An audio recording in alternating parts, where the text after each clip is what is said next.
Yerushalmi Kiddushin. On va commencer le Zrat Hashem Adafid Aleph Amoud Bet, à la troisième ligne. Et comme d'habitude, on se repère pour Asrol et Osvadar. Yud Aleph, 2 points, 3 lignes en dessous. Donc sur la marge Yud Aleph 2 points, 3 lignes en dessous. On continue dans ce qui est arrêté, Bamartia. Donc toujours sur le Eva d'Ivri, qui doit rester plus que 6 ans. La Torah dit qu'il faut le percer l'oreille, Bamartia, avec cet outil-là qui s'appelle Martia, qui sert à lui percer l'oreille. La Gemara dit, de Martia. On apprend de là uniquement, le Martia lui-même, qu'avec cet outil-là uniquement, on peut lui percer l'oreille. Minaïn a tulu besol, a tulu bekot. Je sais qu'on peut lui percer même avec une épine, comme sol, côte et des espèces d'épines, a tulu bezrouchit, ou avec un bout de verre, Talmud Omar Verata. La Torah dit, il va lui percer peu importe comment. Ad kedun ki Rabbi Akiva. Ça, c'est la drasha de Rabbi Akiva. Qui Rabbi Ishmael, comment Rabbi Ishmael il apprend du pasouk? C'est Rabbi Ishmael. La Gemara nous dit, Rabbi Ishmael, en fait, il pense qu'il vient contre le pasouk. C'est une halakha de Moshe Misinai qui vient contre le sens simple du pasouk. Bishlosha ne commente halakha au Kefet et Mikra.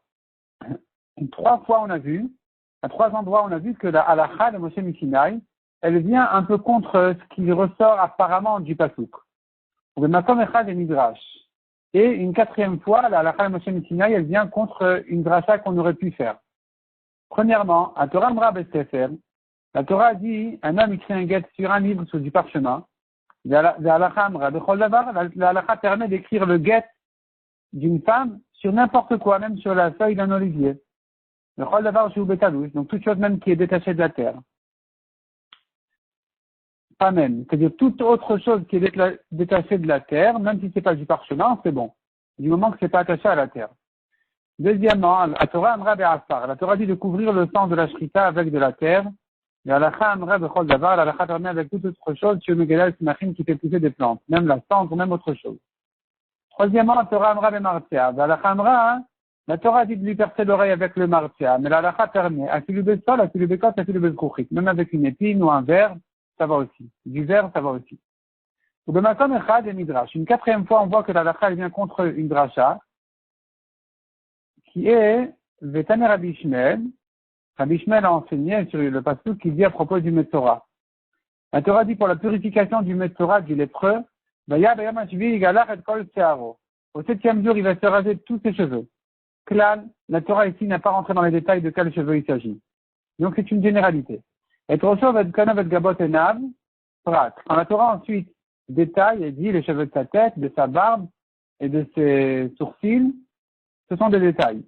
Donc, la Torah revient à dire tous ces cheveux, il va les raser. À nouveau, c'est un klal. Donc, on devrait apprendre de là? On devrait dire klal ou paratou klal. Quand la Torah a commencé par un klal et terminé par un klal, une généralité. Et au milieu, elle a rentré des détails. On devrait prendre les détails comme un exemple à tout ce qui leur ressemble. En disant le marlecha pour te dire, de même que les détails qui sont donc les cheveux de la tête, la barbe, les sourcils, sont des endroits de réunion de cheveux. Ou bénir et c'est visible. As enli et la mekom qui nous sert ou bénir et. De là, je n'apprends que les endroits où il y a une réunion de poils, de cheveux, et qui soit un endroit visible. Et donc pas les poils dispersés, ni dans les endroits où les poils sont un peu cachés, comme sous les bras. La Torah dit, la halakha nous apprend, il faut le raser complètement. Même quand c'est pas vraiment visible, les poils, il faut les raser aussi. Kedlat, comme un légume qui s'appelle lat, potiron ou quoi, qui n'a vraiment aucun poil. Et donc, tu vois ici encore une fois que la halakha, elle vient contre la drasha. Encore une halakha, on apprend de ce mot-là, Bamartia. Bamartia, shu shel matechet, etkol shu shel matechet. De même que cet outil-là qui s'appelle martia, il est de métal, de même toute autre chose qui est de métal. Donc, ce Tana pense que seul du métal est bien, pas autre chose, pas les épines ou quoi. Rabbi Omer, c'est Makdar Gadol. Rabbi, dit que Martia, ça fait allusion au Makdar Gadol. C'est une grande perceuse. Rabbi Omer, c'est Psila. Psila, c'est un outil qui sert à tailler les pierres. C'est ça le Martia en question qui va lui percer l'oreille. Les guichets la galette. La Torah dit, il va le présenter à la porte. Il va le rapprocher de la porte pour lui percer l'oreille là-bas. Il y a peut-être que même si la porte est posée par terre, Talmud Omar ou à la mezouza. La Torah a comparé la porte à la mezouza. Ma mezuzah omedet afadelet yomed. De même que la mezuzah qui sont les côtés de la porte, c'est vertical, c'est debout. La porte aussi doit être à sa place. Gnailo, gnail le mishparto. La Gemara conclut en disant, c'est gnailo, c'est méprisant pour lui et méprisant pour sa famille que d'être nirta, que de se percer l'oreille comme ça et de rester chez son maître. Tani Rablezer ben Yaakov Omer. Velama el adelet. Pourquoi la porte? Pourquoi la Torah parlait de la porte ici? Quel rapport? Car c'est par les simanim qu'ils ont mis autour de la porte qu'ils sont sortis d'Égypte en mettant le sang sur la porte, sur les côtés de la porte. Et c'est comme ça qu'Akadosh Baruch Hu a reconnu et choisi les Juifs comme ses serviteurs. Et voilà que celui-là n'est pas intéressé de rester le serviteur d'Hachem, il va se chercher un autre maître. Shaluot Talmidim et Rabban Yochanan ben Zakkai. Les élèves de Rabban Yochanan ben Zakkai lui ont posé la question. Pourquoi on lui perce l'oreille plus que les autres membres? Amar Alan, il leur a répondu. Cette oreille-là qui a entendu à Sinaï, tu n'auras pas d'autre Dieu devant moi. Et elle a rejeté de sur elle le joug de Malchut Shamaim, de la royauté divine, de Kibla Alea Ol Basar Vadam, pour se soumettre à un joug humain, se soumettre en fait à une autorité humaine. Cette oreille-là qui a entendu à Sinaï aussi, qui livre Israël Abadim. À moi, ils sont les fils d'Israël comme les serviteurs. D'Alar de Vekana Adon Acher, et celui-là, il est allé choisir un autre maître sur lui, et Tirar Kava Ozen Veterasa. C'est pour ça qu'elle mérite cette oreille-là d'être percée. Et puis chez le Shamar, Mashishama Ozno, car il n'a pas gardé ce que son oreille a entendu. La Gemara fait maintenant une nouvelle dracha. Ozno, Ozno. Il est écrit ici d'y percer l'oreille. Il est écrit à propos du Metzora, quand on le purifie, on met sur son oreille le sang du Korban. Ma Ozno Shenemar Lalan Yemanit, Afkan Yemanit. De même que là-bas, il s'agit de l'oreille droite, ici aussi. La Torah dit, si dire, il dira le serviteur, j'aime ma femme, j'aime mes enfants, je veux rester chez mon maître. J'étais amirot, 2 fois il doit dire, parce que la Torah nous dit, Amor Yomar. Donc il doit dire 2 fois, je veux rester. Achat Besov Shesh, Vachat Betrilat Sheva. Une fois à la fin des 6 ans et une fois au début de la 7e. Achat Besov Shesh, Atshuba Vodato. À la fin des 6 ans, quand il est encore serviteur, la Torah dit Amor Yomar. Raed, il est serviteur. Donc il s'agit qu'il est encore dans la fin des 6 ans. Vachat Betrilat Sheva, le Techopshi. Et une fois au début de la 7e année, parce qu'il dit je ne veux pas sortir, donc il est question déjà qu'il sorte. Donc c'est la preuve qu'il s'agit ici du début de la 7e. Qu'est-ce qu'il dit maintenant? J'aime mon maître, ma femme et mes enfants, je veux rester. Mais là maintenant, on apprend de là qu'il faut, pour lui percer l'oreille et qu'il reste plus que 6 ans, il faut qu'il ait une femme et des enfants, qu'il puisse dire j'aime ma femme et mes enfants, et aussi que son maître en ait, une femme et des enfants. On apprend ça en fait d'un autre pasouk dans le Bavli. Parce qu'il doit dire, on apprend que son maître aussi ait des enfants, une femme et des enfants, parce que le pasouk là-bas dit, il t'aime à toi et à ta famille. On apprend aussi, il faut qu'il aime son maître et que son maître l'aime. Aussi que les biens de son maître se soient bénis et multipliés et réussis grâce à lui. Chez Neymar qui tov lo imach. Parce que la Torah dit, tov lo imach, il est bien avec toi. Il est bien avec toi, ça veut dire qu'il t'aime, ça veut dire que tu l'aimes, ça veut dire que tu as gagné un peu grâce à lui. Et donc, on apprend de tout ça des psukim, ce sont des conditions pour lui faire la rétia en question. Mais connaît Atmo Yovel. On sait aussi qu'il s'acquiert au Yovel, c'est-à-dire il se libère au Yovel. Dire qui viata Yovel, ou Banadimo. La Torah dit clairement, il sortira au Yovel, lui, avec ses enfants. On ne parle pas de ses enfants esclaves, de la chifra knanite avec qui il s'est marié. On parle de ses enfants qu'il avait auparavant de sa femme juive. Ou Vitata Adon, il sort aussi quand son maître il meurt, dit-il, il sera ton serviteur Olam, toujours, Kol Yemé Olamo Shel Adon, tous les jours du monde de son maître, c'est-à-dire tant que son maître est vivant.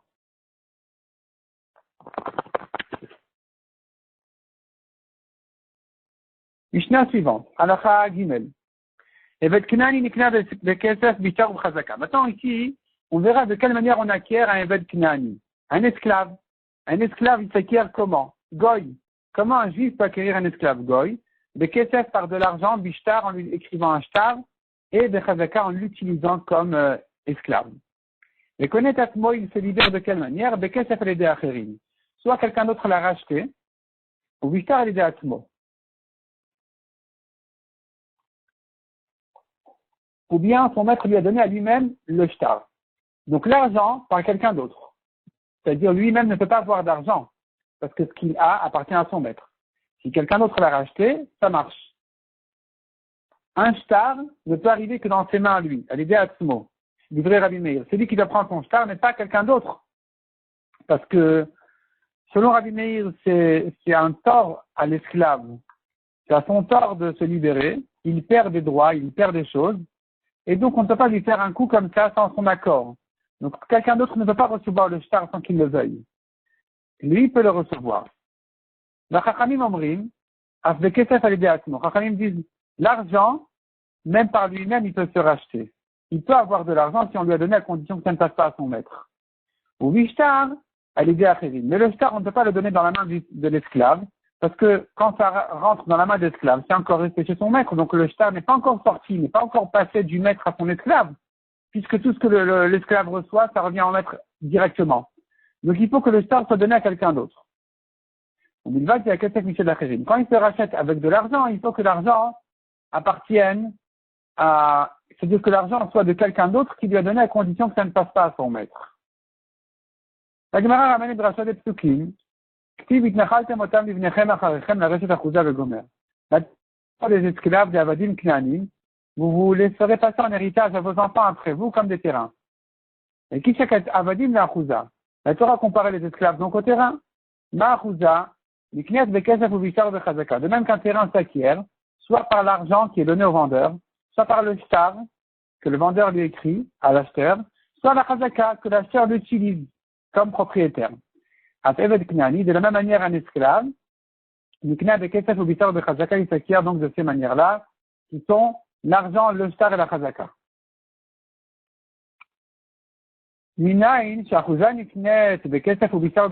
Et d'où tu sais que les terrains eux-mêmes s'acquièrent par l'argent, le shtar ou la chazaka?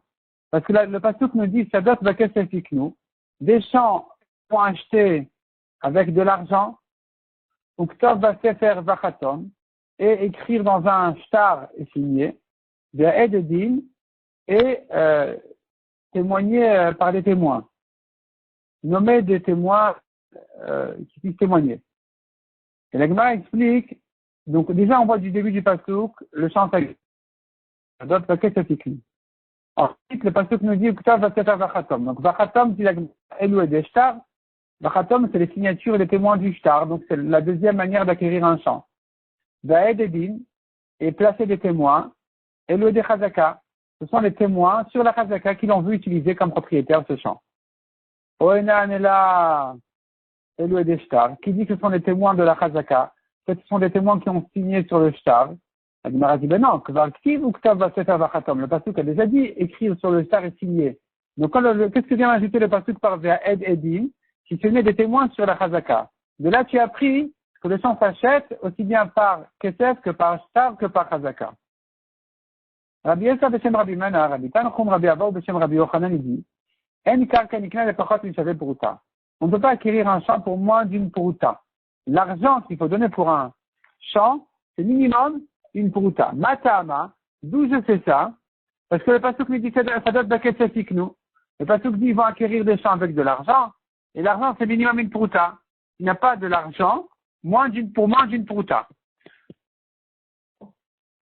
Ou Pali Galay de Amar Chanina, il est en discussion, il n'est pas d'accord avec Rabbi Chanina qui a dit quand Shkalim Katuva Torah, Slaim. Quand la Torah parle de Shkalim, elle fait allusion au Slaim, à la pièce de monnaie qui s'appelle Slaim. Ou Benevim Litra. Litra c'est 10 Slaim à chaque fois. Ou Baktuvim Kinterim. Kinterim c'est 100 Slaim. Donc nous n'avons pas Nevim Ktuvim. La Torah parle de Shkalim, elle fait allusion au Slaim. Quand les Nevim parlent de Shkalim, ils font allusion à plus que ça, au Litra, qui sont 10 fois plus. Quand les Ktuvim, ils parlent de Shkalim, ils font allusion au Kinterim, qui est 100 fois plus. Et toi, tu me dis que qu'est-ce que ça fait une puruta? Comment est-ce que ça ferait une puruta? On est dans les Nevim ici. On est donc bien plus qu'une puruta, on est dans 10 Slaim.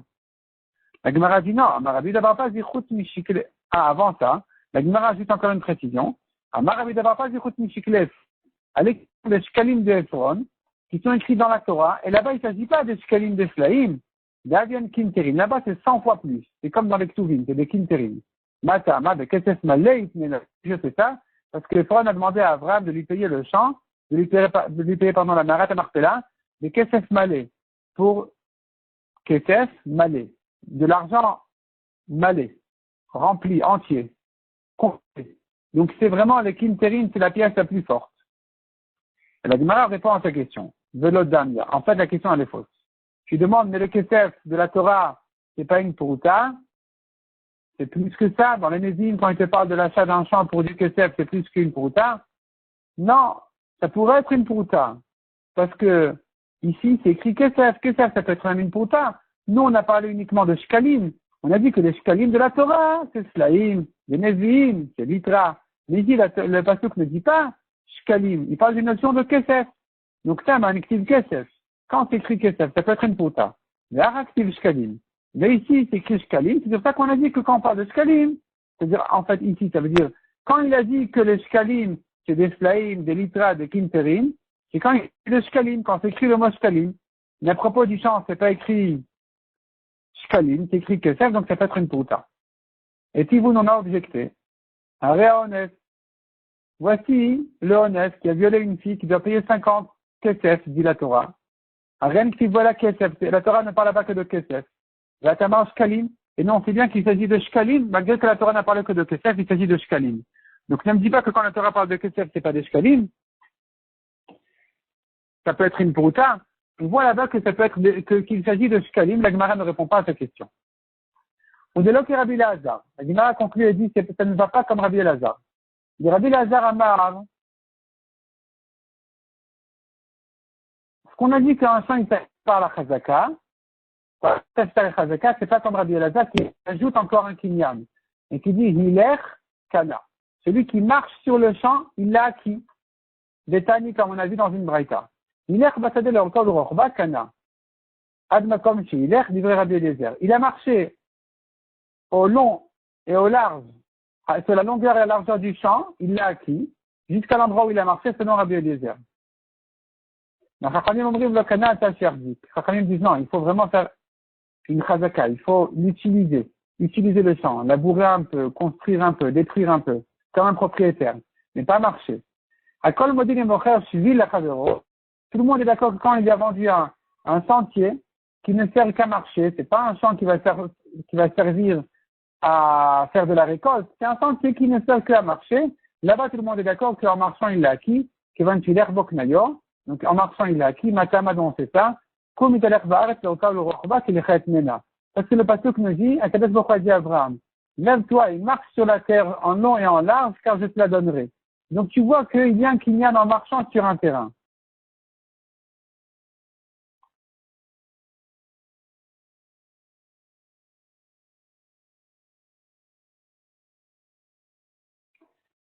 Ce pasuk-là est la preuve que même un champ peut s'acquérir, comme Rabbi Eliezer. Comme Rabbi Eliezer qui a dit qu'on peut acquérir par le hilour, en marchant, comme Abraham Avinu. Itmatnitin Amar. La Gemara maintenant ouvre un nouveau sujet. Les esclaves, ils sont comme quoi? On sait bien, il y a l'immobilier, il y a donc les terrains, et il y a les ustensiles. Il y a métaltéline, qui sont tous les biens mobiles, métaltéline, et il y a les karkaot, qui sont des biens immobiliers. Il y a Avadim en question. Les esclaves, ils ont un statut de quoi? De karkaot ou de métaltéline? La Gemara nous ramène là-dessus. Nous avons une braïta qui pense, une Mishnah qui dit que les esclaves, c'est comme des karkaot, comme des terrains. Autre braïta qui vient nous dire que c'est comme des métaltéline. Encore une troisième Mishnah qui vient nous dire que c'est ni comme des terrains, ni comme des métaltéline. La Mishnah qui dit que les esclaves sont comme des terrains, des Tinam Taman, car on a pris une Mishnah qui dit. Là-bas, il s'agit de quelqu'un qui a acheté, par exemple, un terrain. Il a perdu le shtar. Il n'a plus de preuve qu'il est propriétaire. Il n'a plus de preuve qu'il a acheté. Il reconnaît que ça appartenait à son vendeur. Il dit, je l'ai acheté il y a 3 ans. Au bout de 3 ans, il a le droit de perdre son shtar. Le shtar de preuve qu'il avait, il a le droit de le perdre, c'est pas grave. Du moment qu'il a des témoins comme quoi il habite ici 3 ans, c'est bon, ça se comprend. Et donc la Mishnah nous dit là-bas, Chezka Tabati, c'est Perek Chezkat en fait, le troisième Perek de Baba Batra, qui commence comme ça en disant Chezkat, Batim, Borot, Shichin, Meharot, Mechatzayot. Donc, comment se fait une chazaka dans le sens, non pas d'utilisation pour acquérir, mais une chazaka de preuve qu'il est propriétaire parce il habite ici déjà depuis un bon moment. Donc, pour Batim, des maisons, Borot, les puits, Shichin, Meharot, toutes sortes de puits, et de grosses, ou Mechatzayot, les bains, Beshobachot, les pigeonniers, Betabadim, qui sont là où on fait l'huile d'olive, ou Bet Ashlachin, ou bien des champs, des avadim et des esclaves. Tout cela, au bout de 3 ans, c'est bon, il n'a plus besoin de son shtar, il peut amener une preuve qu'il a utilisé pendant 3 ans et que donc il peut dire je l'ai acheté, je suis propriétaire. Donc tu vois ici que les esclaves sont comparés à des terrains. Nous avons une autre braïta qui dit les avadim enan kemetal telim. Alors, qu'est-ce que ça veut dire ici? Apparemment, ça voudrait dire qu'ils ne sont pas comme des métal télim. Qui est la braïta qui dit que les esclaves ne sont pas comme... C'est une braïta qui dit comme ça. Détail. Ezu chazkat avadim. Comment on utilise un eved pour l'acquérir en chazaka? Nalo minalo. Vitir lo minalo. Si l'esclave lui a attaché la chaussure ou détaché la chaussure, natal le fanav la merchat. Il vient lui amener ses vêtements, sa serviette au bain. Rabbi Shimon Omer Mikdior ezu chazaka. Rabbi Shimon dit, si son patron l'a soulevé, il l'a acquis. Et si c'est l'esclave qui a soulevé le maître, comme par exemple pour changer une ampoule, pour arriver à un endroit plus haut, pour n'importe quelle raison, en chazaka de la nizo. Tu n'as pas une chazaka plus forte que celle-là, que le maître vraiment utilise son esclave vraiment comme un esclave. Donc tu vois ici que les esclaves ne sont pas comme des objets. Pourquoi ils ne sont pas comme des objets? Parce qu'on peut acquérir un esclave en faisant agbar. Alors qu'un objet ne peut pas s'acquérir par la agbar. Cette phrase-là dans la Gemara ici, elle est un peu problématique. Il y a ici la compréhension du Korban Haïda, du Pnei Moshe, de Rabbi Kanievski, chacun à sa manière, soit corrige, soit explique. Disons que, après tout, c'est difficile encore à comprendre. Ce qui est clair, c'est que la version de Rabbi Kanievski est de dire que les métal télim ne s'acquièrent pas par la agba, et les esclaves s'acquièrent, oui, comme on a vu ici, par agba en le soulevant. J'ai eu beaucoup de mal à déchiffrer le mot dans l'enregistrement, donc j'ai pas vraiment compris pourquoi tu me dis ici que les métal télim ne s'acquièrent pas par l'agba. Peut-être que ça voudrait dire comme ça. Je ne peux pas acquérir un objet, je monte dessus. Il m'a soulevé, je ne l'ai pas acquis. Par contre, je peux acquérir un esclave quand il m'a soulevé. Comme on a dit, ça s'appelle une chazaka. Je l'ai utilisé comme esclave. C'est de l'esclavage. Donc, en tout cas, ici, on voit que ils ne sont pas comparés au métal télim. Les esclaves sont différents des métal télim. Il y a un kinyan qui se fait au métal télim qui ne se fait pas pour les esclaves. Il y a d'autres explications, comme on a dit.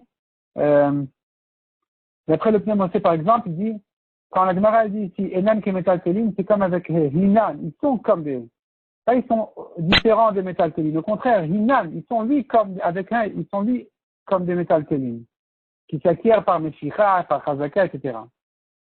On continue. Milion de Rab Ninamrin, Avadim ke métal télim. Et nous avons aussi une preuve des Chachamim que les esclaves sont comparés à des métal télim. Et ma Rabbi Yossi Beshem Rabnin, Rabbi Yossi a dit au nom des Chachamim. En Shiboud le matana. Quelqu'un qui a offert un cadeau, et voici que son créancier est venu chez celui qui a reçu le cadeau pour lui dire, écoute, je suis désolé, mais celui qui t'a donné il me doit de l'argent, je reprends le terrain en question qui est hypothéqué à ma dette. Alors, celui qui a reçu le cadeau ne pourra pas se retourner à celui qui a donné en lui disant, écoute, je suis désolé, très gêné, mais on m'a pris le cadeau que tu m'as donné. Voilà, il était hypothéqué, il y a ton créancier qui me l'a pris. Il n'a pas son mot à dire. Il n'y a pas son mot à dire. Il n'y a pas c'est pas un vendeur. Si c'était un vendeur, si c'est un acheteur, il revient chez son vendeur en lui disant, écoute, ton créancier, il m'a pris le champ, paye-le-moi. Mais là, c'est pas un vendeur, il a donné cadeau. Si le cadeau est parti, il est parti, tant pis. En govin mina avadim kekarkaos. Et encore une chose, il nous dit ici, on ne peut pas encaisser une dette des esclaves, comme des terrains. C'est-à-dire, si j'ai prêté de l'argent à quelqu'un qui a vendu ses champs ou ses esclaves, je peux me retourner chez l'acheteur de ces champs pour les prendre, mais pas des esclaves. Les esclaves ne sont pas hypothéqués à la dette.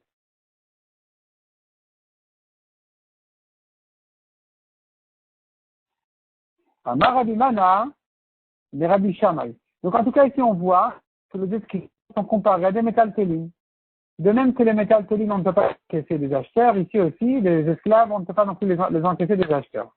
La Gemara dit Amar Rabbi Mana, Rabbi Shammai. Maninun Rabbi, tu me dis ça, c'est à la fois au nom des Chachamim. Ils sont des Chachamim qui pensent comme ça, que les esclaves on ne peut pas les prendre. Amar les Chachamim en question c'est Rabbi Trak et Rabbi Uni. C'est quoi? Qui ont parlé dans un cas d'une armalta, il y avait une veuve, Tafsak Amta. Elle a pris pour sac Touva sa servante. Non, elle croyait que c'était sa servante, elle peut la garder. Finalement, elle veut l'utiliser pour sac Touva. Ataoubda Kume Rabbi Trakama, Tafsak Tafsak. Rabbi Trakama, si elle l'a prise, elle l'a prise. C'est-à-dire, a priori, on lui aurait interdit d'encaisser sac Touva, d'encaisser une servante pour sac Touva. C'est terrain.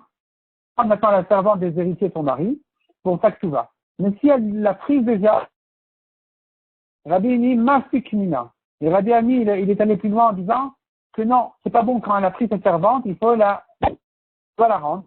Des Savra, des Ilida, Velat Ilida. Parce que la femme, quand elle a pris la servante, en fait, elle croyait que c'était sa servante depuis toujours.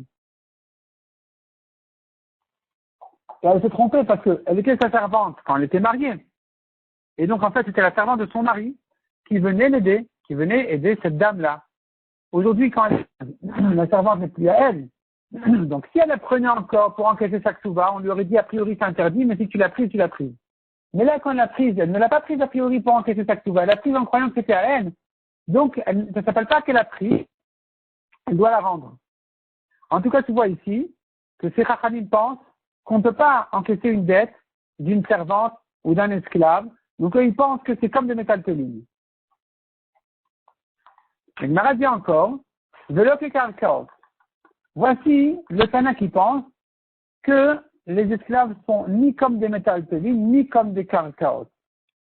Une petite correction ici à faire, finalement, ni comme des métaltélines, ni comme des karkaot. Les Tana qu'on a appris, Kod ve'avadim. Si je vais acheter maintenant des terrains et des esclaves en même temps du même vendeur, Zik de karkaot, dès qu'il a fait chazaka sur les karkot, il a acquis les karkot, mais il n'a pas acquis les avadim. Et la Gemara dit, mais pourquoi il n'a pas acquis les esclaves en même temps que les karkot? Si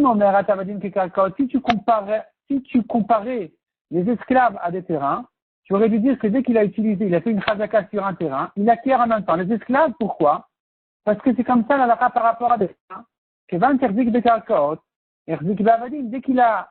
Dès qu'il a fait chazaka sur les terrains, il aurait dû acquérir les avadim s'ils étaient comparés, considérés comme des karkaot. Quelqu'un qui a deux champs, Achat Yehuda, Achat Bagalil, très loin l'un de l'autre. Un dans la région de Yehuda, un dans la région de Galil.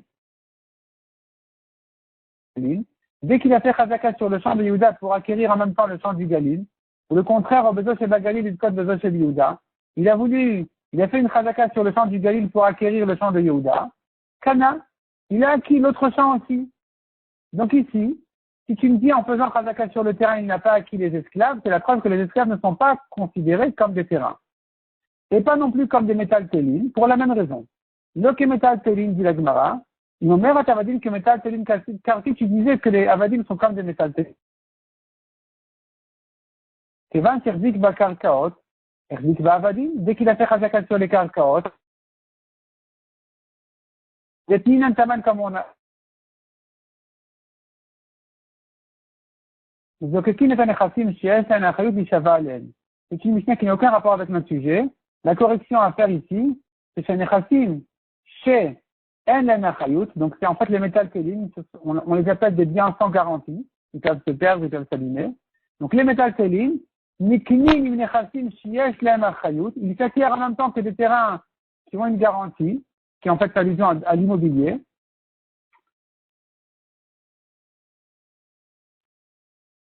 Le Zokekin, c'est la suite. Le Zokekin, c'est une autre version d'ici. Zokekin est un Nechasim Shetan Achayut Nishavalen. C'est une autre halakha, c'est la suite de la mission. Mais en tout cas, ce qui nous regarde maintenant, c'est de savoir que dès qu'il a acquis le terrain, il acquiert en même temps les métaltélim qui sont dessus ou qui ne soient pas dessus. Et donc, ici aussi on aurait dû dire que dès qu'il a fait Khazaka sur le terrain, il a acquis les esclaves, peu importe où ils sont. Alors on a dit que non, il ne les a pas acquis. Si tu me dis maintenant qu'il n'a pas acquis les terrains, les esclaves, pardon, c'est que les esclaves donc ne sont plus finalement comme des métaltélim. S'ils étaient comme des métaltélim, il aurait dû les acquérir en même temps que le terrain. S'ils étaient comme des terrains, il aurait dû les acquérir en même temps que le terrain. Si tu me dis que non, alors ça sera justement le Tana qui dit, enfin l'exemple où voici en quoi les Avadim ne sont comparés ni à des terrains, ni